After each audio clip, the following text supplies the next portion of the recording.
اعوذ باللہ من الشیطان الرجیم بسم اللہ الرحمن الرحیم اللہم صلی علی محمد وآل محمد۔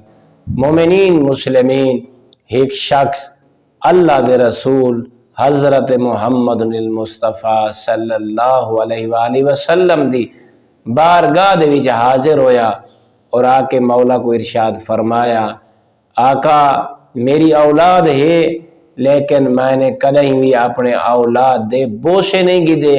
پیغمبر نے سنا، خاموش رہے۔ جلے وہ شخص چلا گیا تب پیغمبر نے ارشاد فرمایا اپنے صحابیوں کو، اے میرے صحابی، اے میں محمد دے نزدیک اے شخص جڑا اپنی اولاد دے بوسے نہیں گندا جہنمی ہے۔ تب برادران ایمانی مولا دے اس ارشاد کو اور اس شخص دے پیغمبر دی بارگاہ چ آمن تو بعد یہ جتنے حالات ہیں یہ تیرے سارے واسطے بہت بڑی ہدایت ہیں۔ تے کو تے میں کو چاہیے اسا اپنی اولاداں دے بوسے گنوں، انہاں نال پیار کروں، اور جی میں ابو بھائی حدیث مل دی ہے کہ رسول فرمینن اپنے چھوٹے بچیاں دے نال بچے بن کے کھیلو، انہاں دی بولی دی طرح اپنی بولی بناؤ۔